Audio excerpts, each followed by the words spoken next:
Picture this. You're in a room full of people. Maybe it's work. Maybe it's dinner with friends.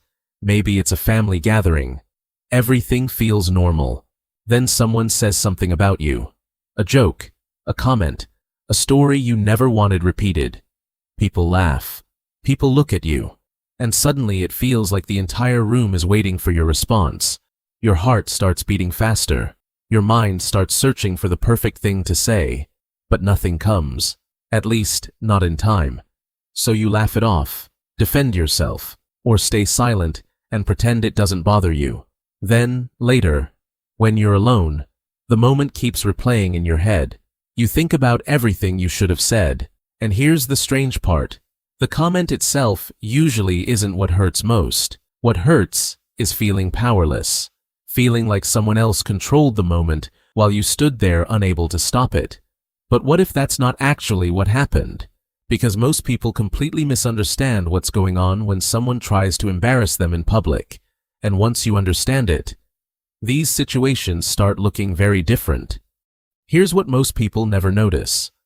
The person embarrassing you isn't studying the crowd. They're studying your face. The comment gets made. People react. The moment should be over. But where does their attention go? Back to you. They're watching your expression, your body language, your reaction, because that's the part they care about most. The reaction is the reward. The moment you become defensive, angry, or desperate to explain yourself, they get proof that they affected you. And that's why some people keep pushing. One comment becomes 2, then 3. Not because they're winning, but because they're trying to get something they haven't received yet. Your reaction. And that's where most people lose. Not because they were embarrassed, but because they start playing the wrong game. They think the goal is to find the perfect comeback, but the real game is control.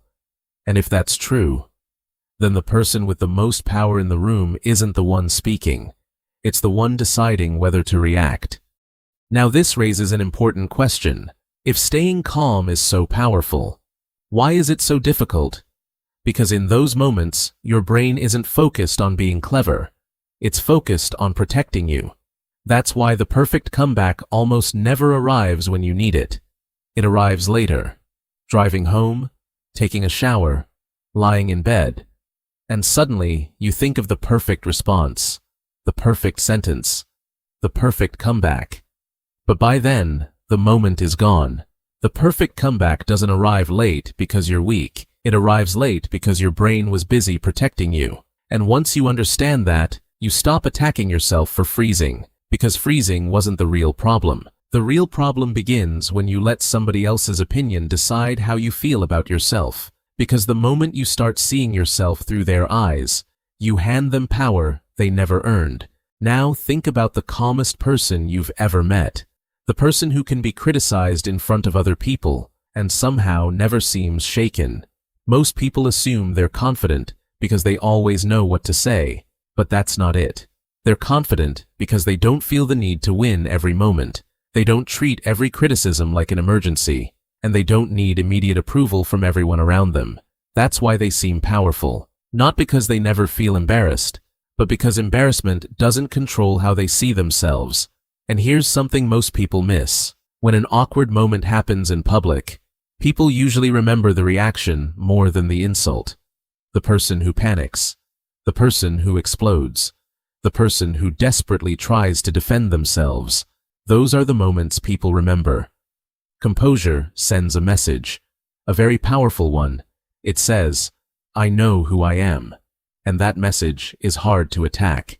So why do some people constantly try to embarrass others? Because confidence and insecurity behave very differently. A confident person doesn't need someone else to look smaller in order to feel bigger. An insecure person often does. That's why some people are always looking for weaknesses, mistakes, flaws. Every flaw they expose gives them a temporary feeling of superiority, but it never lasts, which is why they keep doing it, again and again. So, the next time someone tries to embarrass you in public, remember this. The moment belongs to whoever stays in control of themselves, the person who is not the loudest, or funniest, or the most aggressive person, but to the person who remains most grounded. Because the reaction people like this fear most isn't anger. No, it isn't revenge either. And it isn't the perfect comeback. It's realizing they failed. Failed to control your emotions.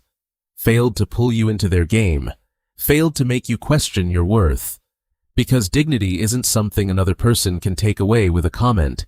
It's something you choose to keep. And people who understand that become very difficult to embarrass, not because nobody tries, but because they no longer give away the reaction others were hoping to get. If you enjoyed this video, subscribe for more psychology insights, because understanding people is useful. But understanding yourself changes everything.